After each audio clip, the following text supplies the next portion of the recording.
Ignition sequence start. 3, 2, 1. Range is hot. Lock and load. It's time for the Gun Rack with your hosts, Joey and Drew.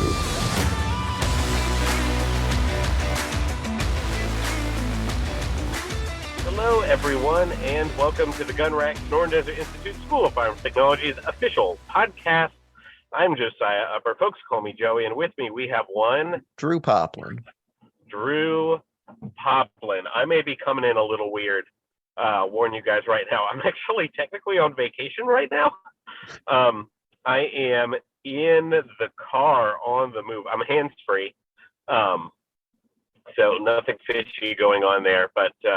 We wanted to put this episode out today, so we're recording while I'm still on vacation, which I'm happy to do. But in case you hear anything weird, that's what's going on.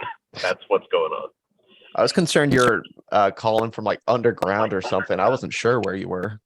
I am in the southeast somewhere that's very swampy, and the reception is kind of dodgy. Drew's actually playing interference to see what's coming through correctly and what's not. Where I have been vacationing the past few days, and I have a story for that, which I'm actually going to tag into the topic of our podcast a little bit later. I didn't tell Drew what it was because I want his live reaction to what took place. It's pretty fun. But That's before exciting. before we do that, let's go through our normal daily check-in stuff. Let's go through Drew's clues. Before we get into the question and answer, we had multiple people chime in for Drew's clues this week. Drew, who are they? Absolutely. We want to give a shout out to Zane and Zachary this week, who both wrote in. And I believe their stuff is already sent out and on the way. So hopefully that gets to them soon. I think so. Did you relay the stuff to our shipping people? I relayed at least one of them. Okay. Well, we'll sort that out. Yeah, I was about to say, if you don't get something very soon, we will figure it out and get it to you this week. We are also, this is not a promise, listeners, but there has been some discussion with my boss of getting some proprietary gun rack swag out there. So hopefully that'll come out soon. It might be as ethereal and delayed as the new intro was for this podcast. But I think someday, before we all perish of natural causes, those will exist, even if I have to make a single one for myself. So keep sending stuff in. Even if you sent stuff in before, feel free to keep sending them in. And as we have new swag to give out, we will share it. If you've never sent in before, marketing@sdi.edu, or commenting on our particular podcast episode on the YouTube page, either one is going to work just fine for us. We monitor both those things very closely. And once you send in your shirt size as well. If you feel brave enough to add an address to a bunch of strangers on the first email, totally awesome. If you do not, we'll get back to you and try to get that if you get your answer right. But we love the response we've been getting these past few weeks. Keep it coming.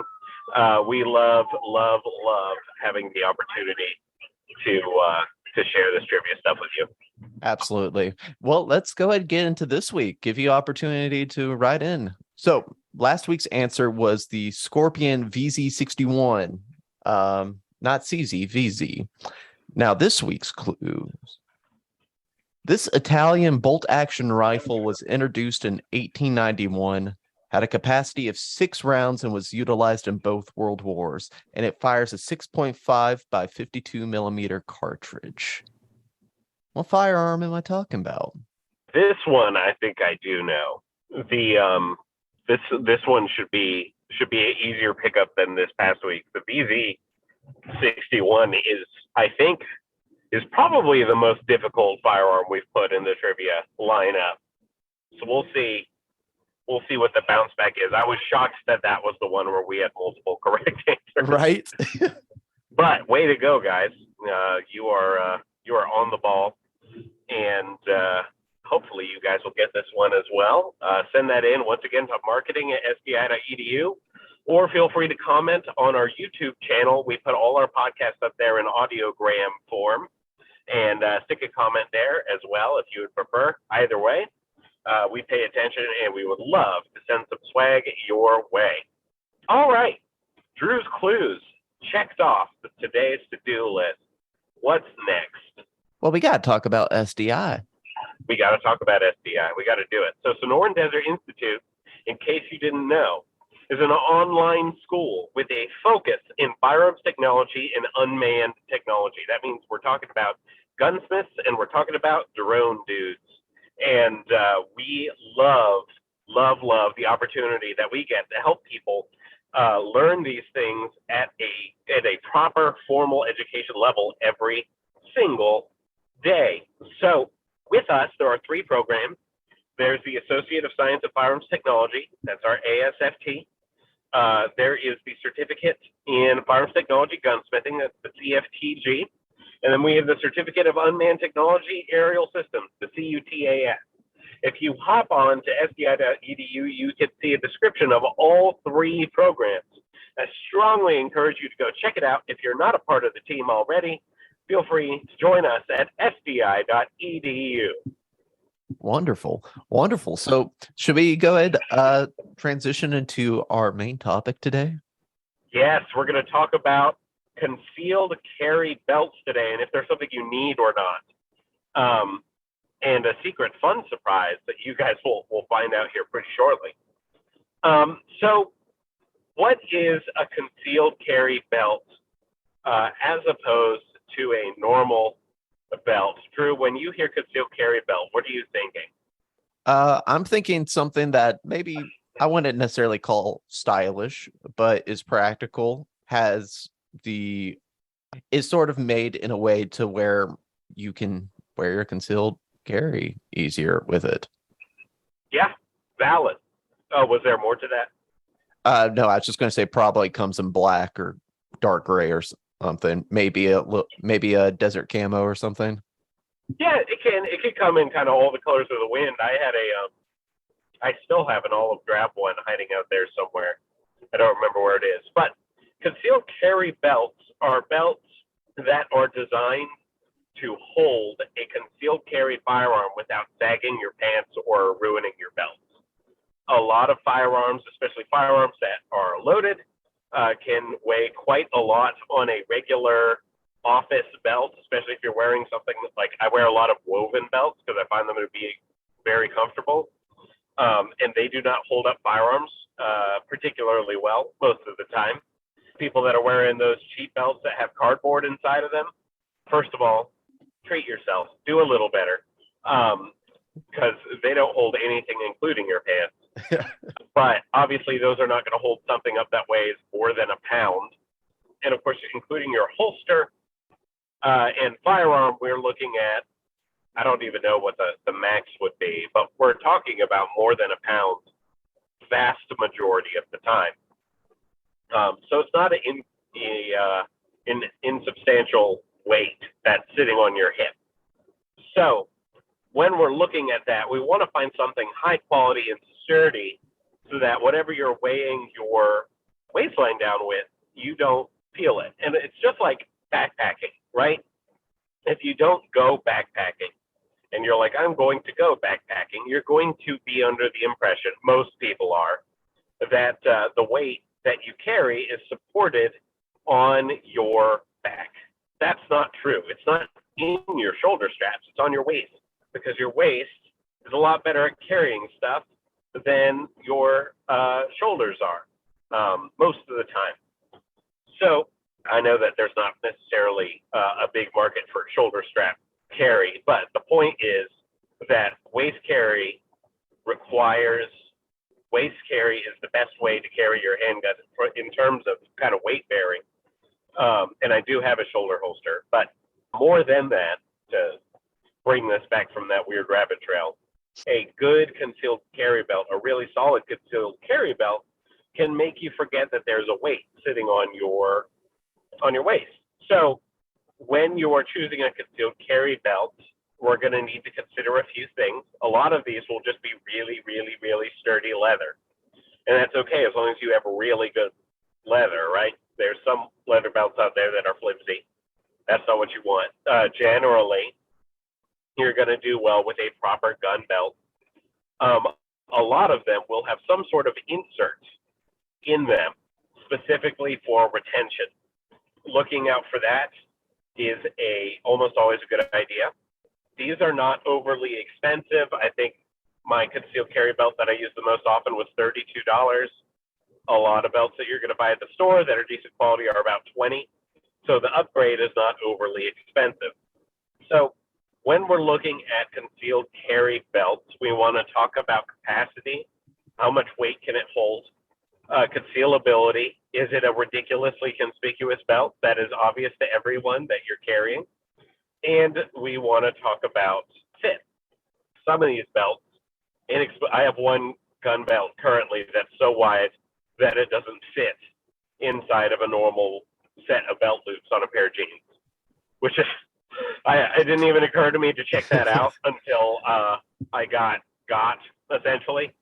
Talk through some of those specifications, and you can also get all sorts of different kinds of belts in terms of leather, in terms of inserts, and a lot of that is dealer's choice as long as you are sure that you're getting a reputable brand, which is pretty easy to do.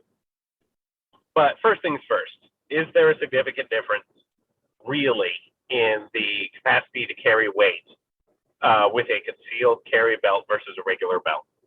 So normally I wear either woven belts, which I won't use for this example because they're particularly vulnerable to this kind of thing, or leather belts that are generally just a strap of leather, right? Nothing bound together.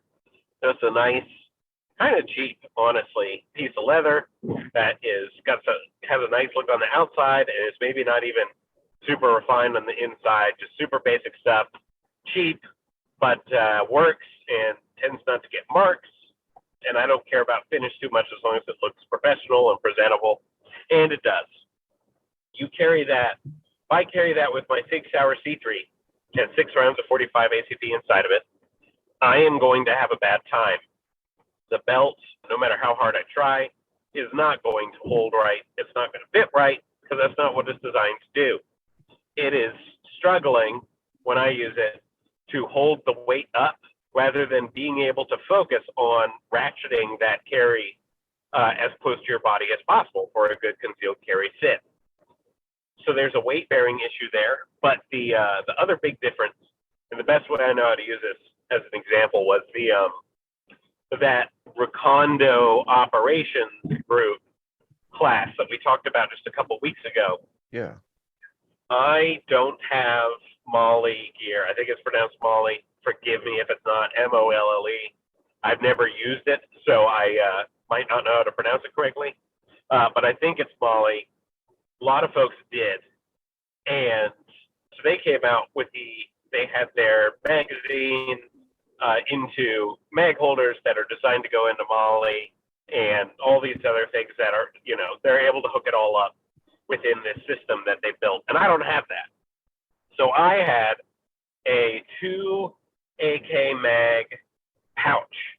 So like 2 separate individual AK mag pouches together. And with that, I was able to take 2 fully loaded AK magazines and my TriStar T100 with 15 rounds in it, 16 rounds in it. There's +1. On the side of my hip, the magazines were on essentially my 5 o'clock. And then on my, 9 o'clock, I was holding 2 additional 15-round mags for the TriStar T100. So I was carrying 106 rounds on this concealed carry belt alone. I looped the Molly adaptable mag holder through the belt loop. Essentially, it was kind of loose, but it fit. I put all that there and was not able to notice a thing. And that with a $30-something belt, which I'm almost positive is what it's cost if I go. Again, I'm on the road. If I find that it's not the case, I'll fix that next week so you guys don't have an inaccurate picture of what we're looking at. But that's what you can do with a good carry belt. It can really take care of you if you want to carry other things. I also use it for hiking sometimes, and we'll stick a canteen on there, and even you can even put like a first aid kit pouch on there. You can do the whole dad thing where you've got the fanny pack and all that good stuff. It's great, but I really enjoy having one for all those reasons. It's very practical, and they can be stylish, and they can make your concealed carry experience more comfortable on top of just being better for concealment. So let's go through some options for your concealed carry. Colors can be as varied as regular belts. I'm sure there's some weird ones you can't get, but there are lots of options out there that are perfectly fine. I have a nice bright brown, almost tan that I use most of the time. I have a black one that I use. I actually had to lose weight to use it again because I got it years ago. I know we're gonna go into the concealed carry holsters for fat people episode at some point later. Dude, I had one. Did you ever have one of those belts that was like the reversible? It was like two belts in one. Yes, totally did. Dude, those were like Sunday morning saviors when I was like getting ready to go to church and stuff. As a kid, it's like pull that buckle out, twist it around, lock it in, dapper dad. Absolutely, you're good to go. Now, if we want to talk about if we want to talk functionality here, you know. Yeah, I would love to see that on a concealed carry belt. I bet it's out there somewhere. I just haven't taken the time to look. So with your belt, you want to make sure it's not too thin for obvious reasons, but not too thick, which is the one I worry about too much in terms of being able to fit it through belt loops. And in terms of color, yeah, I've got one that's light brown, I've got one that's black. Most things go well with black, and you can look like you are coordinating your things together. And that sounds silly, but anything that would lead someone to believe that you're carrying a firearm is very counterintuitive to the concept of concealed carry. So if you're carrying one belt that's very obviously a gun belt, you're not concealed carrying. Not really. So try to get something that blends in with your clothes. It doesn't mean you can't be stylish. I know all you out there are styling, so I won't tell you too much how to look, but try to get some stuff that'll fit your everyday life that's not abundantly obvious that it's a gun belt. Save that for your competition shoots out there, all you high-speed individuals that love that stuff. And for me, that ended up with two colors. That could be more for you. I've got an olive drab somewhere, but actually I bought it and then I lost weight and now it's too big, which is a good problem to have, but it's super reinforced, so I can't poke a hole through it to make it the correct size again.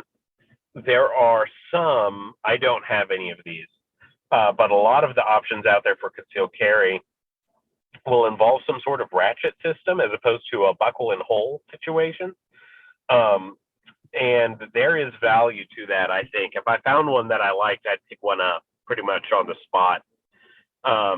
If you've got your buckle and hole situation, they're plugged in every, I don't know, half inch to an inch. I'm sure there's an actual measurement on that. And your margin for error in terms of how wide your waist is and how wide your waist is with a firearm attached to it is done in increments of half an inch, which means that sometimes your firearm could be a little loose and not fitting to your body the way that you want it to, or you have to pee constantly and you don't have circulation to your legs. Like, that's the dance you get to do if it doesn't sync up quite right with your waist.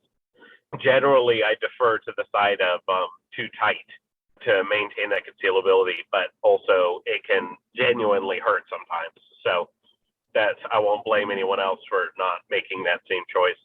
But if you are concerned about that, something with a kind of a ratchet system with multiple notches just over and over and over again over a specific length of the belt could be something worth your time. It used to be that was pretty uncommon, but that's a pretty common thing now. If you look up concealed carry belts within the first, I don't know, 5 websites that you go poking around at, I would bet pretty strongly that one of them has that option for you. Something to consider. Definitely a lot of them come in some sort of nylon rather than leather. nothing wrong with that, again, as long as you still have some level of concealability going on. So you want to ratchet it in tight, whichever way you go. And this is one of those things where you can do a lot of research. And there's not, like, I would say with concealed carry holsters, there are definitely some wrong options out there. We talked about that at the Recondo Operations Group podcast. Again, we're not doing some sort of official dunk on a holster company, but we did have some people say that there were some issues with the holster that I brought.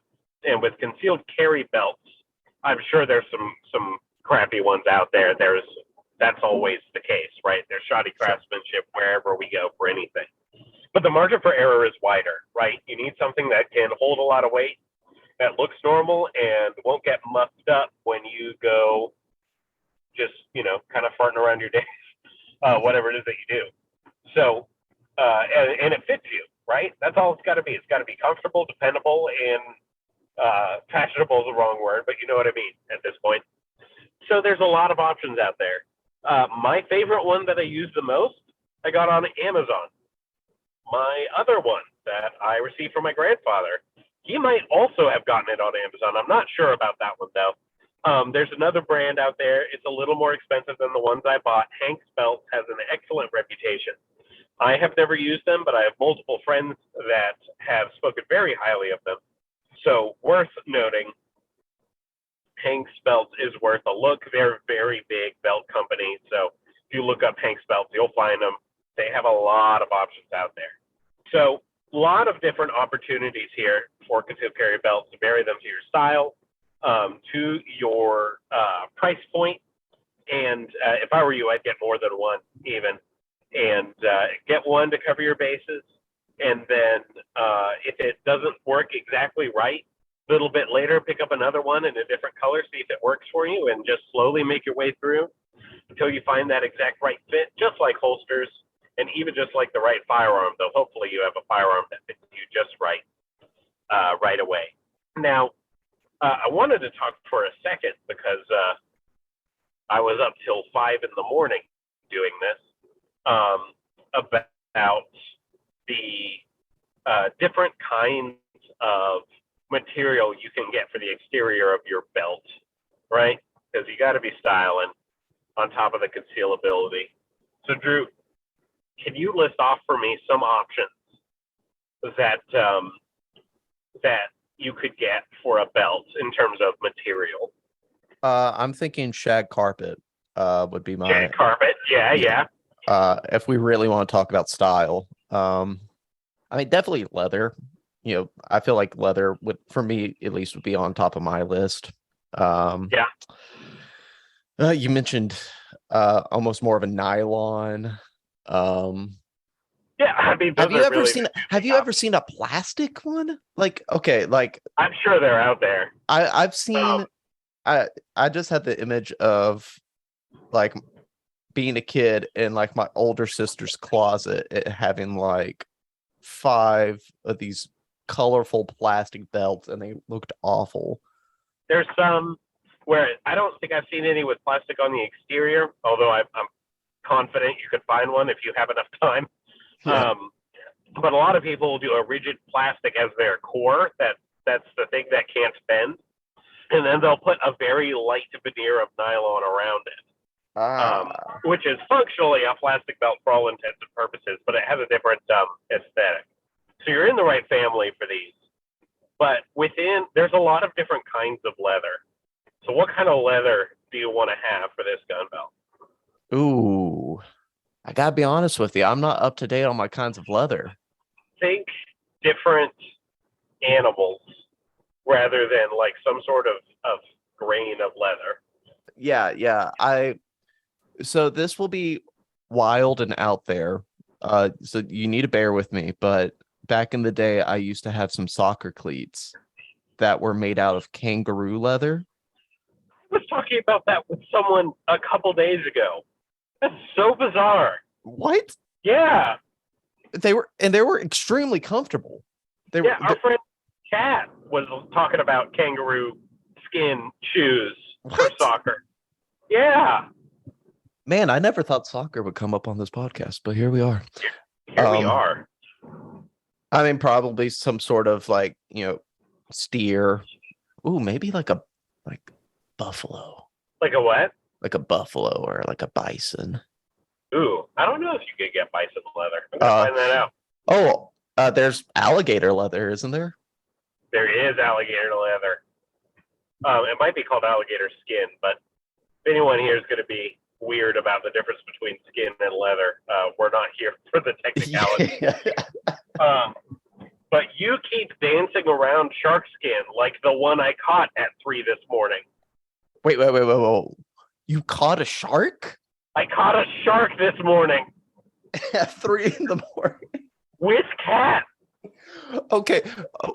One, I didn't know that the Ripley's Aquarium was open that late, so. I know, which actually we went fishing because we couldn't go to Ripley's Aquarium early in the day. It's all full circle, man. Oh my goodness. It was amazing.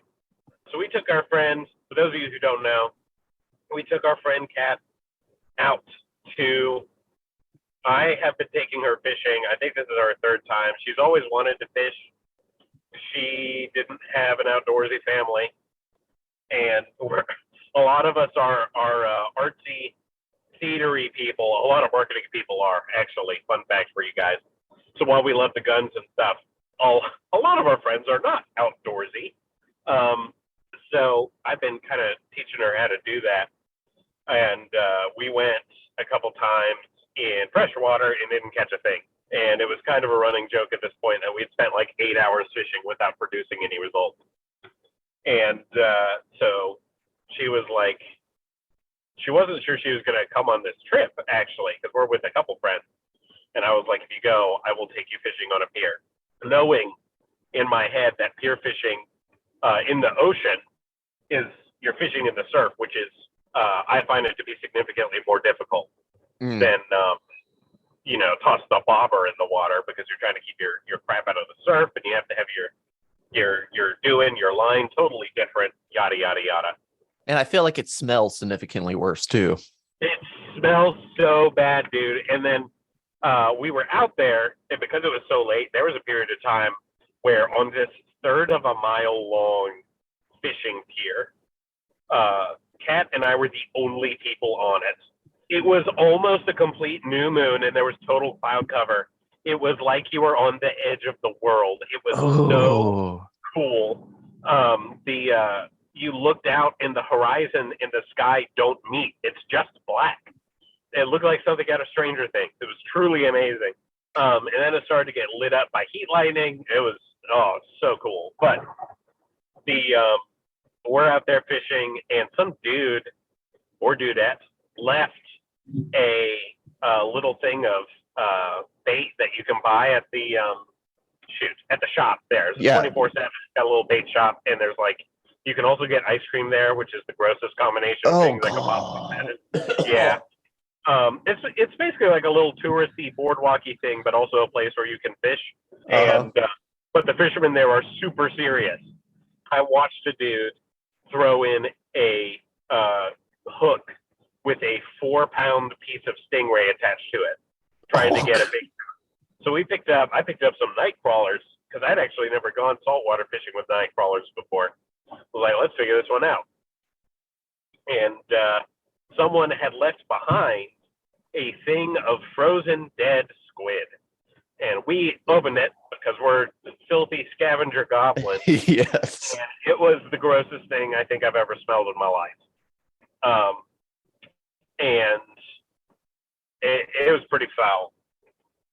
And yeah, so we started using night crawlers, and we're seeing small schools of fish, like small, both in the sense that there weren't a ton of them, but also they were very small in length. And we're like, okay, we're going to toss out there and just see if something will inhale this stupid worm, because poor Kat needs to catch a fish sometime in her life. And we're tossing this thing in, and I'm knowing in my heart, we're not catching a fish. It's not taking place. It's low tide, and no one's there anymore. And the pier is it's not very deep, even as far out as we went, yada, yada, yada. So we toss that thing in, and we're there for probably an hour and a half without anything happening. And eventually I see something pop, and I'm seeing it, the line get struck, and we pull it out, and it's eaten. And we do that again, and we pull it out, and it's eaten. And we're like mildly excited, but also annoyed.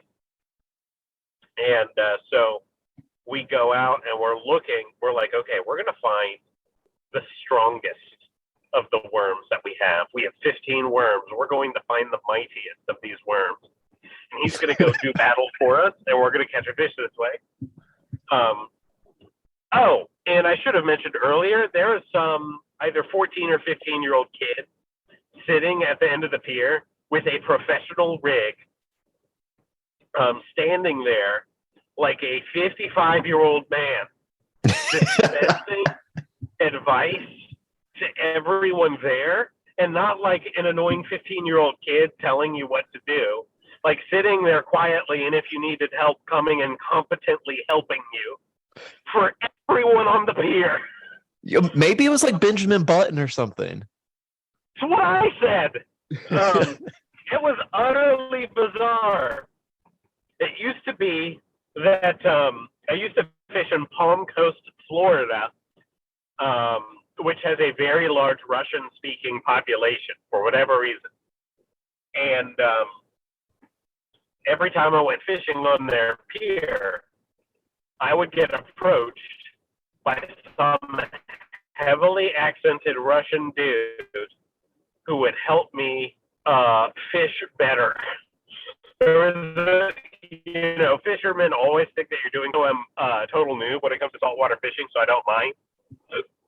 So these guys would come and be like, here's what we can do to make this better.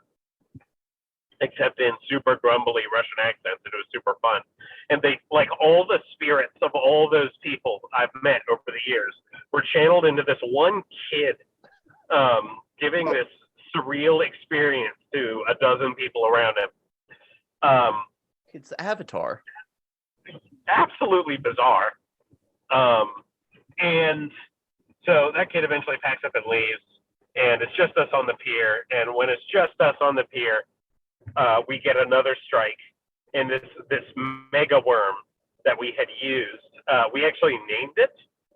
We named it Samson, and we put that thing on the hook 3 times over, and we're super careful. We dropped this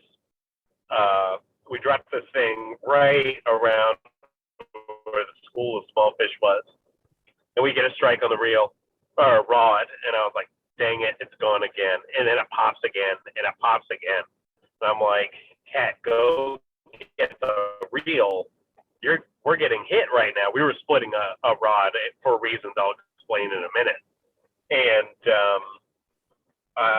she started fighting this little thing, and she's pulling on it. And I told her to pull it back so that she could set I don't know if you fish it all, Drew, but I didn't want her to lose the thing. So I had her set the hook. So I had her pull it back really hard. Yeah. But it was very clear that it was not big. I could tell just from how the end of the pole was bobbing around.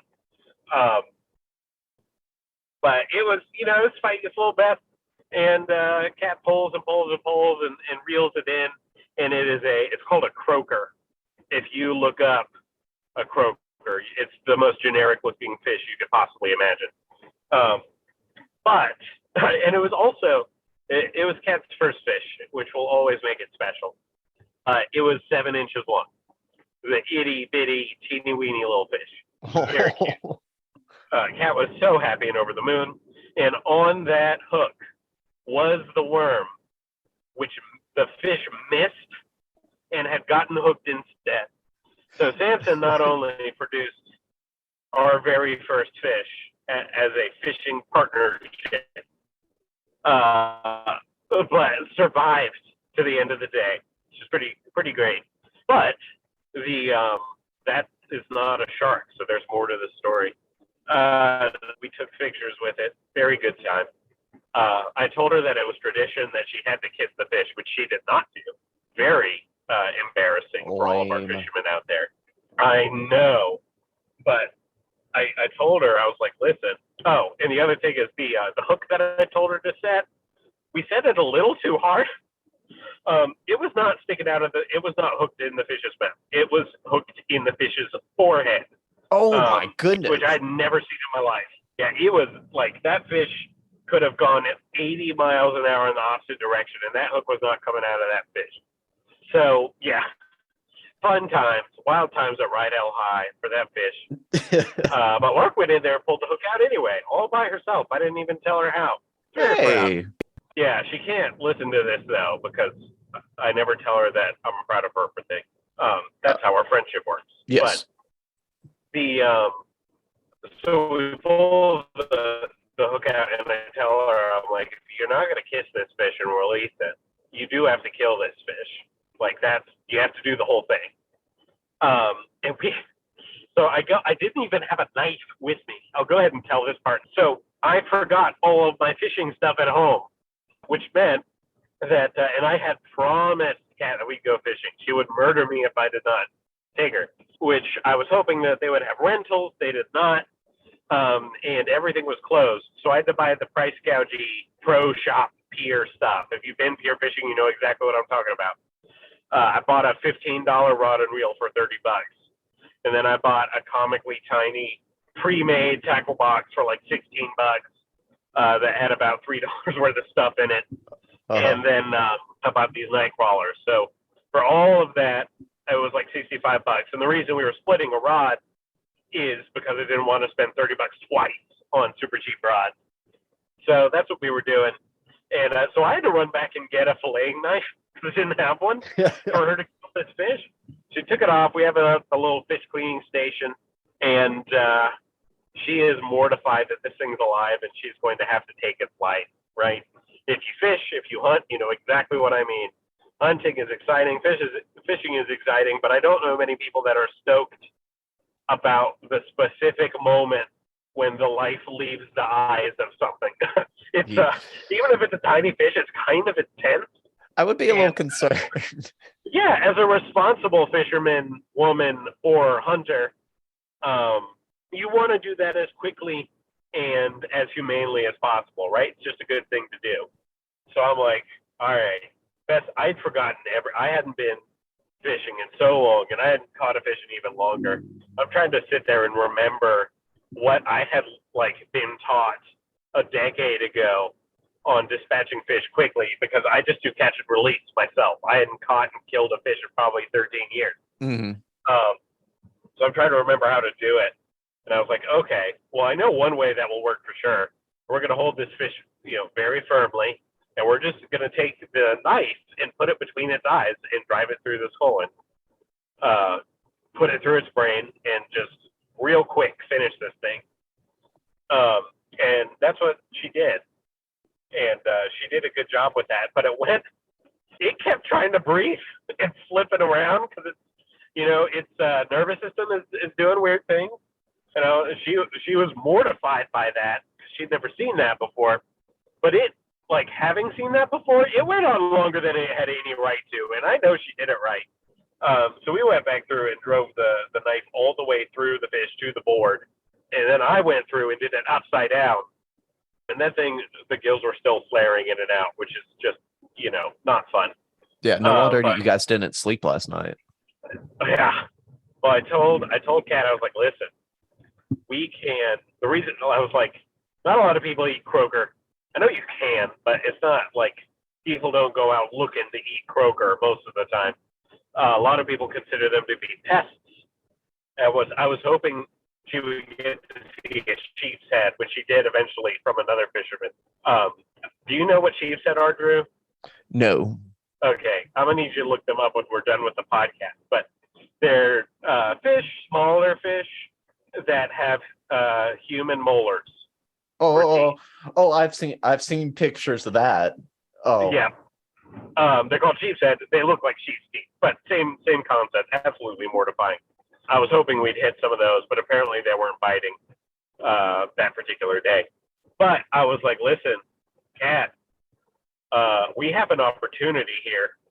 We have an opportunity to try to go get a small shark with this fish And she was like, all right. And so we cut this fish up into fourths or thirds. I don't remember. It was 7 inches long, so we didn't have acres of real estate to work with. Cut the tail up. Sure. We scaled the thing mostly, and so we hooked the tail piece up to a hook, a bigger hook. The ridiculous little thing had two that were probably of a correct size to hook something about 2 feet long. And so we tossed that into the water. Nothing happened. We hung out for about half an hour. We kicked on a creepy podcast while we were there. If you guys fish, the only podcast you're allowed to listen to is the Gun Rack, and you know it. Yeah. So we're listening to a creepy nighttime podcast, spooky stuff. It's called the Magnus Archives. And we're just vibing. These guys next to us were going after big sharks, and they had like bought a permit to do it and all this other stuff. If we had actually hooked a shark, I was going to have to run back and buy the permit for it. I cannot overestimate how little we planned for this thing correctly. So we had this piece of tail in the water. It's about a 2-inch piece of fish. And nothing happened. So we pulled it out and said, you know what? We really scaled down the middle piece, and we didn't take out the entrails. So let's hook that guy up and see what happens. Because there had been the guys who were next to us who were going after big stuff. That's how we saw a sheep's head, because one of the things of bait they were using was just that full 3-pound sheep's head with a giant hook in its forehead. It's bizarre. Another one was a 4 or 5 pound chunk of stingray. Couple big fish heads that they were trying to get like a 6 or 7 foot shark. Jeez. And we were just screwing around essentially compared to them. Super nice people though. And they had said they had witnessed someone else take specifically scaled, I think they had used whiting, but maybe they had used croaker too, and hooked it up, and they had pulled some stuff out of the water, which is pretty cool. So we're like, okay, we'll use our fillet or our scaled piece. We hooked that up just barely. I was worried because our hooks were too small, really, for the bait we were using. And I figured somebody was just going to nab the piece that was free and get on out of there. But that did not happen. We stuck our thing in the water, and we hung out for probably 40 minutes. We recast once, and we had cranked our guys next to us who are much more experienced at fishing for sharks than we were, recommended changing the drag, which essentially means giving the fish a little more room to play so they don't snap the line immediately. And so we did that, and we're listening to this podcast and vibing.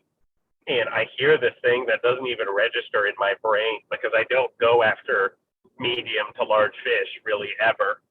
And the sound is the clicking of the reel with all the drag. Line is flying out of the reel.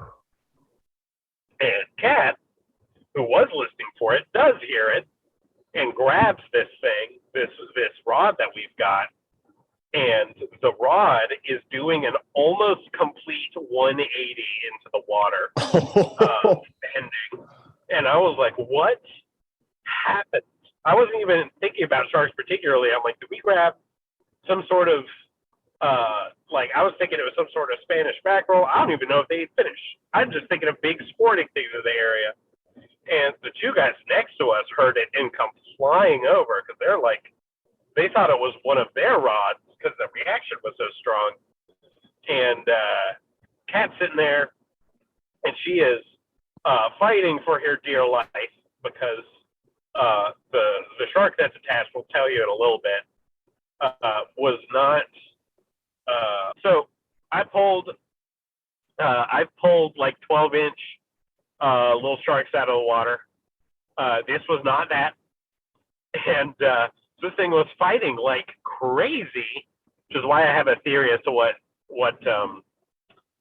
species it was without having confirmation, which I'll explain in a minute. And it was going berserk. I have never, like my grandfather used to fish quite a bit. He's a little older now, but he's pulled in some pretty impressive stuff, and I've seen him land that stuff. And did I mention in the previous take about how Mark didn't know how to land stuff? Yeah, I believe so. Okay. Sorry, listeners, my reception's coming in and out, so Drew's kind of running interference. So if you ever hear anything that's doubled up, I apologize. We're trying. But she's fighting this thing, and the guys over there come running and saying the same things that I was, which is like, let it go, let it go. We'll reel it in when it relaxes for a minute, but the thing won't. So she's sitting there fighting it for at least 60 seconds, where it's just pulling more line out.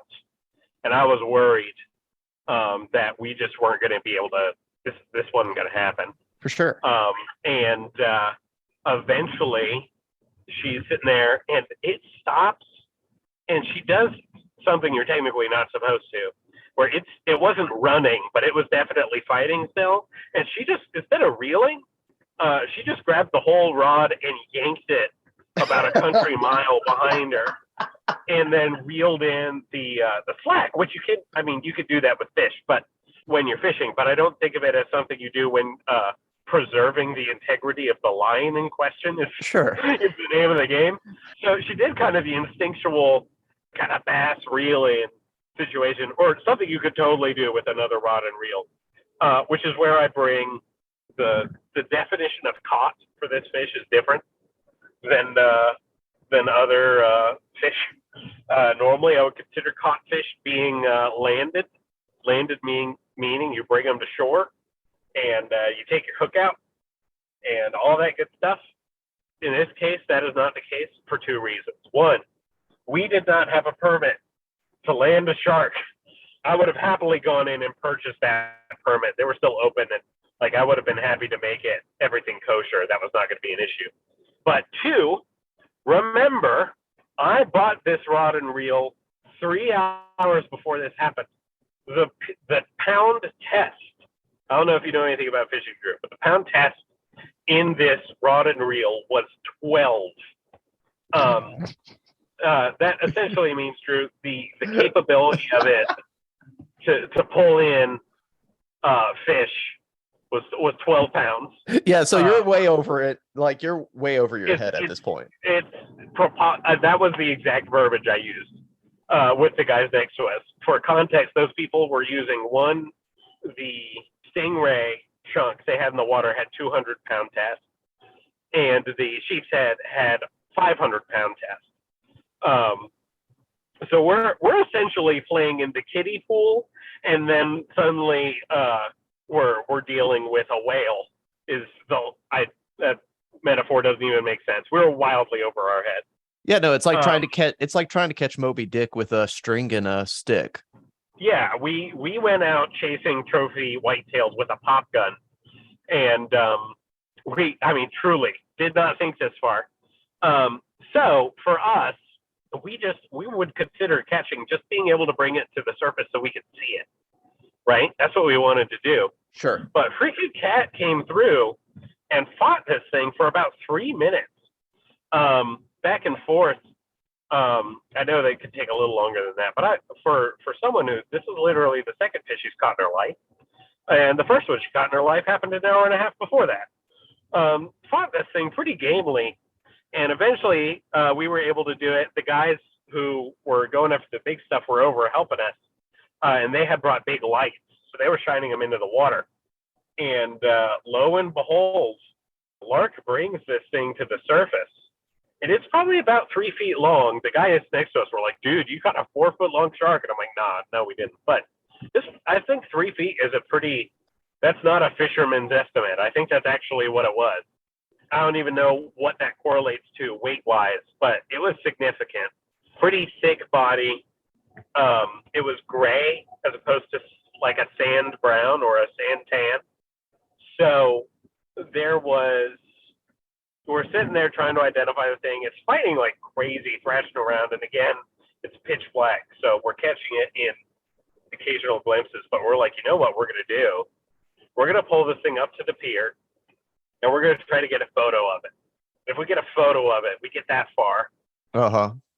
We're going to try to pull this thing all the way down the pier because no one else was on the pier and try to beach this thing. idea was she was going to do that, and I was going to go in and pay for the permit at the same time, so we were kosher. But we get it. We bring the thing in to the pier. We got it that far, and we got it. We knew we weren't going to be able to pull it up out of the water, up the air through the pier. That just was not ever going to take place. Yeah. So we got it to the pier, and I took some snapshots of it, but it was just too dark to get photos, which is heartbreaking. But I got a good look at it. I'm real into sharks, so I was sitting there trying to identify it amongst stuff that was local to the area. I'll share some theories in a minute. And by that time, we started to get ready to move all of the other lines in question. Are the other guys going after a big fish were kind enough. They're like, we'll reel in everything if you want to try this thing. And as that happened, the shark went up, banged against one of the pilings, the pier pilings, and snapped the line. But we're still counting that as caught because given what we had to work with, we had no business being as successful as we did. And we were still able to experience the shark as fully as we could have ever dreamed. We're calling that caught shark. So we're calling it a wee thing, but Kat did a lot of the legwork there. I cast it out to where we were going, but she did a lot of the fighting, which is, of course, so much of it. So good team effort there. I think for the area we were in, it was either I think they're called sharp-nosed sharks, or it was a black tip, which would be kind of more fun. Black tips are kind of a sexier name in shark land. Mm-hmm. I think it was a sharp nose because the tails on sharp nose were pretty long and it came to the surface. Now, this is, your adrenaline out of your mind, but all I was thinking was like, wait a minute, are thresher sharks coastal sharks? And they're totally not. Thresher sharks have these tails that are like the length of their body, and it looks like that super long tail, which makes me think it was probably a sharp nose. But either way, super exciting. And it would have been even cooler if it was a sharp nose, because sharp noses only really get to like 5 feet, which would mean that a 3-foot shark would be like a young adult shark, which would be pretty cool, as opposed to, just a little baby. But yeah, we had a pretty amazing experience out at the pier.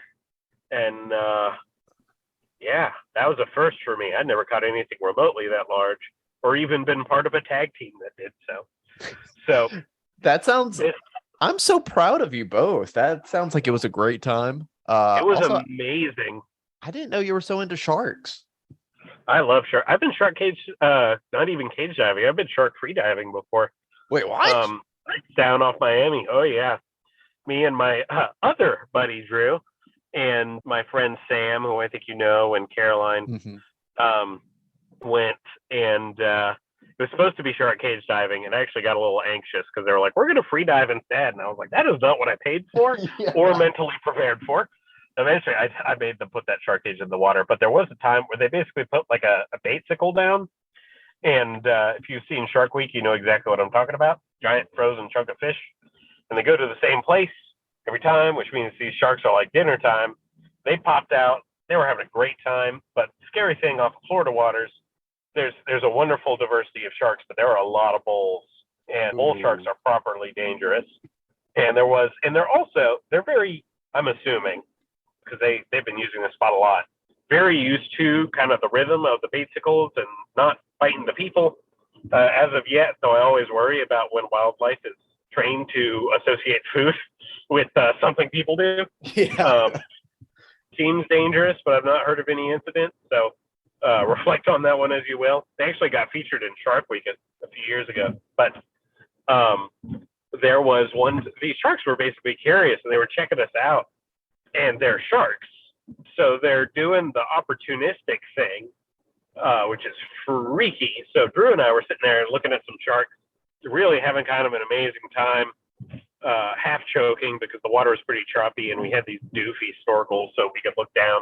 And then we see this shadow and we turn around and there's a 12-foot bull shark within 5 feet of my face, which is like it would be an exaggeration to say that I saw double, but it's not that much of an exaggeration to say I saw double. My soul almost left my body.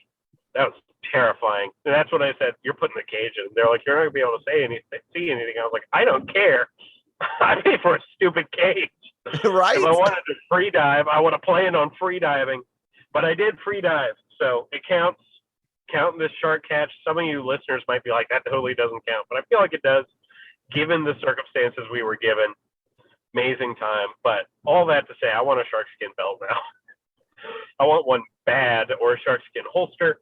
I know there are a lot of situations in which sharks are endangered, and if you know anything about sharks, you know the overfishing situation, is preposterous, to say the least.